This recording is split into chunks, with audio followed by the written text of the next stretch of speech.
So my uncle had this business, but it was real small. But he had like 3 or 4 bakeries, and this was one of them. But it was like one of his bakeries that was just like, I don't know what to do with it, and I don't care.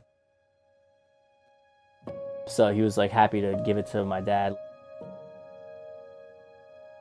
And my dad was like 20 something, like no business experience, which is incredible to think about.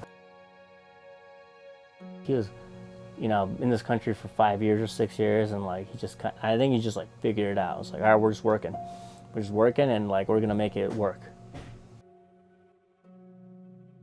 And he said he went to like night school to like learn a little bit of baking and all the different like how to like the art of baking, and then just been running it. Growing up, like this is like my babysitter, right? Like the bakery. As a kid, I grew up here, like playing the back with like the milk crates. Like we make little like forts with the milk crates and shit. So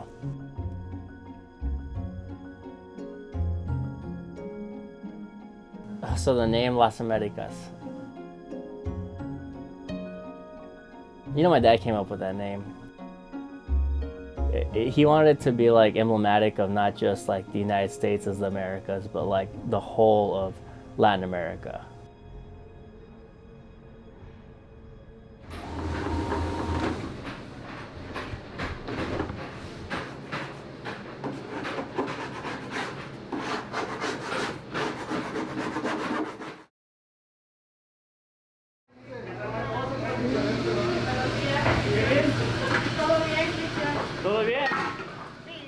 I don't remember like specifically my first week, but I do remember this was like around April.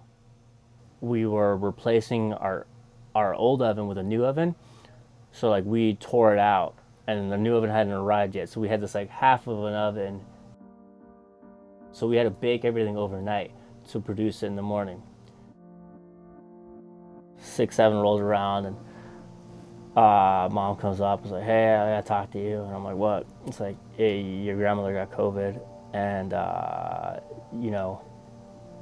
she's real sick. So I was like, oh, Jesus Christ. All right.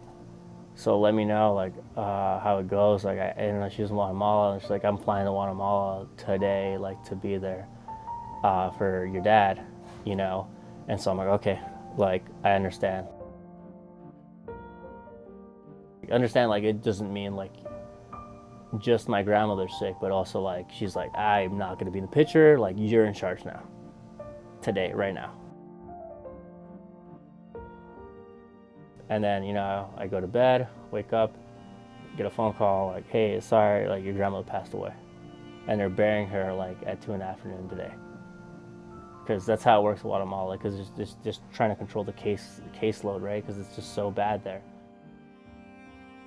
My mom didn't even make the funeral. They buried her before she could even say goodbye. So like I'm back here like, all right, hold it together. I'm not gonna tell the staff like, hey, my grandmother died, so like I'm not feeling good, so I'm just not gonna work anymore.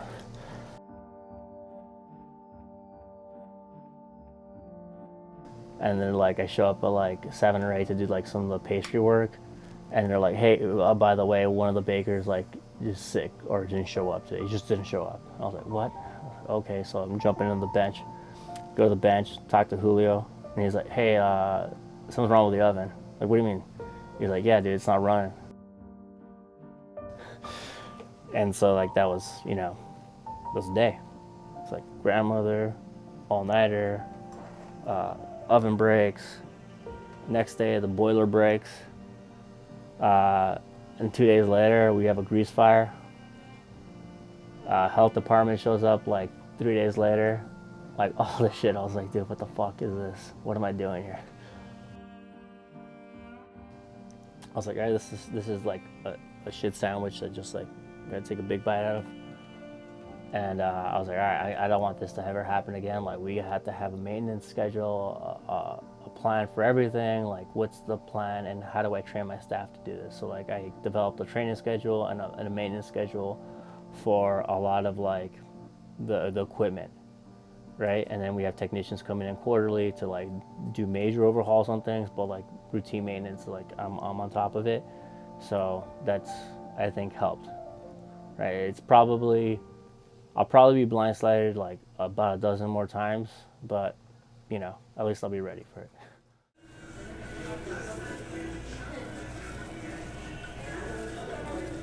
Well, my favorite memory is that this is my first business.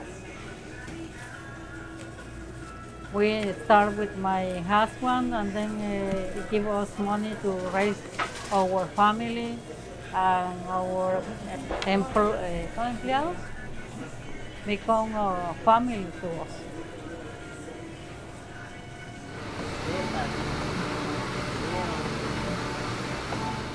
That's my unit crest. That's my, second of the 505th. This is the unit, the 82nd Airborne, and then that's the Ranger tab. So the reason I joined the Army was because I love my country, and I always wanted to serve. And then, I don't know, Saving Private Ryan, Band of Brothers, Black Hawk Down, all those came out like growing up. I was like, this is fucking, always had like utmost respect for those guys and what they did. And I was like, yeah, this is like something I want to continue as like a legacy. And I felt very grateful to be an American. I felt like my parents, they're immigrants. My dad was born here, but like, he's Guatemalan. And my mom definitely, she came here, right, as an adult. But like the country, like, we embraced it, and like we done really well for ourselves because we worked our asses off on it, and it's like good. So I felt like I want to give back. So that was, something that aligned with my values, and I wanted to continue that. And I'm very grateful that I did.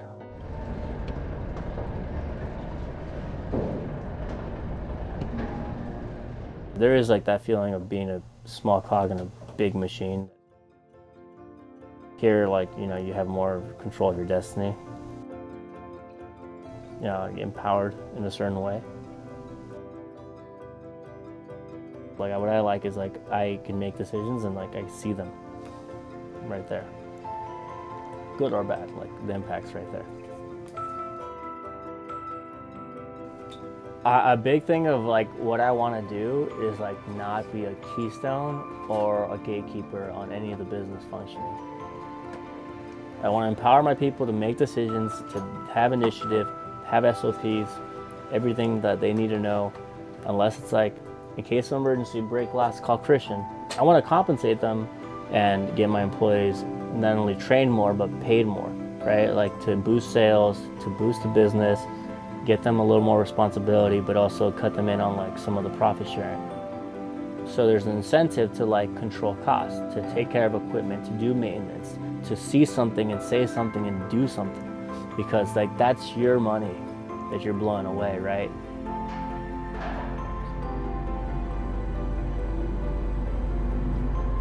¿Tienes unas sugerencias para mí como que estoy poniéndome encargado del negocio? Advice, como recomendaciones o lo que dice ¿qué debo de hacer pues como dueño? Oh, es nomás que, bueno, para ti, que ahorita que vas empezando está bien, porque así vas agarrando el negocio tú solito, vas a ver qué es lo que está haciendo falta. If I had any advice to give to like people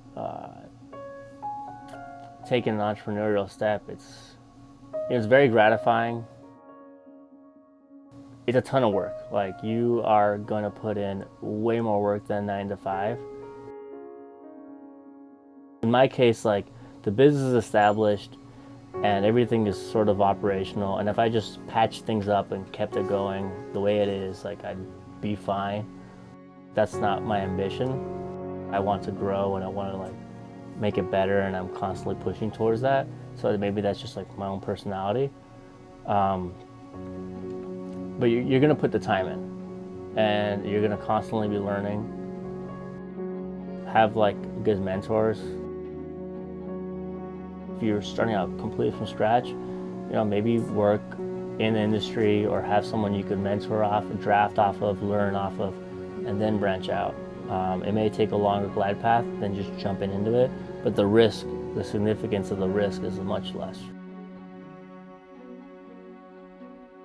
Why do you think Las Americas is the way it is? Why do you think it's beloved in the way it is? First of all, the quality, right? I think we have excellent quality. We have very good breads, good cakes, good food, and the prices are like so affordable, right? So I think those two things combined. You know, I get like Yelp reviews like talking about like people who I guess probably were my age when, you know, they started coming here with their moms.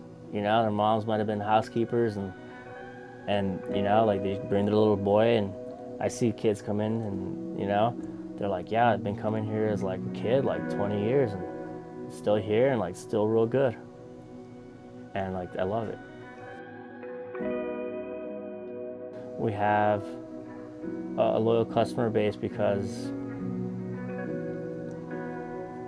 it does remind them of home, and it does remind them of the things that are good in life.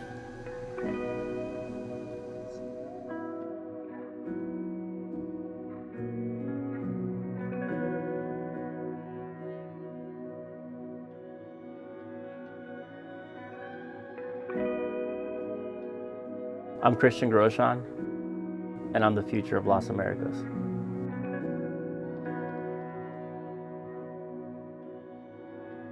Me acuerdo que venía y andaba al carrerón a su hermano Richie. Lo encerraba allá en el freezer, en un freezer, cold freezer. Allá y allá lo dejaba. Yo no hice Sí, eso, yo hizo no, eso tú. conmigo.